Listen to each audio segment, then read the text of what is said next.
Let's cross live to London, where we'll be joined by Rise business analyst Michael Wilson. I want to say thank you very much, Michael Wilson, for joining us today. Let's start it off from the New York Stock Exchange. Let's talk about the markets. They are just open for cash trade. Talk to us. What are the major drivers today? I think we're looking, as we always do, at the kind of results out of the big companies that are reporting today, and that's going to take, the equities one way or the other. A bit of a rise yesterday in terms of futures and overnight as well. Today, well, we're waiting to see. So basically all to play for as far as the markets are concerned.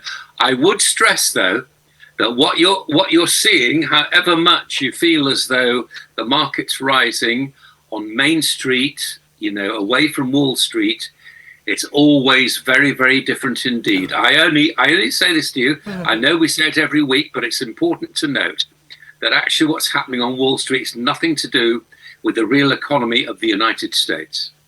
Okay, well, let's move on to China. Good news for them. It seems like their debts are plummeting, their U.S. debts, but could you explain why? Yeah, I don't think it's good news for China. What it is China saying that it will not have the amount of foreign debt in countries where interest rates are rising. So in other words, the capital cost, as the way bonds work, of what they actually pay for reduces because the prices go down.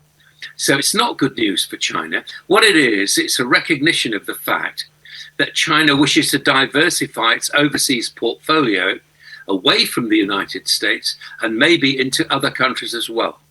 Now, that does come with a warning. And I know we're going to talk about Sri Lanka, but it does come with a warning. And the warning is that if China gets involved with a country as a creditor, it wants to be repaid. And that's what's going to happen. So, yes, it looks like there's less debt in the United States. I suspect the United States won't be too happy about that. The glee will all be on China, wondering where they're going to be a creditor nation next. All right, you've already taken the words out of my mouth. I want to talk about Sri Lanka and the acting president saying that the previous administration hid a lot. Talk to us about this. They did, and I've got no idea what they found. The fact of the matter is that this application to the IMF from Sri Lanka is number 16 out of the number 15 that they've already done so far. The problem with Sri Lanka is, and this is what the acting president is going to have to deal with, is how much is actually owed to China and what's China's reaction to debt not being repaid. Will they take what's described as a haircut on the debt, i.e. will they reduce the amount that they are actually owned, or as a creditor nation, will they want it all back? Now, until that's actually worked out, I don't see how the IMF can fruitfully engage with Sri Lanka very quickly. I think it's going to take a long time, but it's all down to China. It's all down to China. All right, let's move to the ECB. It seems like they're raising rates more. Why, and by how much would they need to raise these rates? They may well be raising interest rates 0.25%. They may well be raising interest rates 0.5%. The inflation within the Eurozone has peaked well above what they thought it was going to be, 8.6, 8.7% at the last count. So it's going to be a really difficult struggle for them. They said that they were going to raise it by 0.25%, 0.25 basis points. I suspect it's going to be more. I think that probably they will have to raise interest rates more, and that would actually show that they're taking a very firm grasp about inflation. We shall see.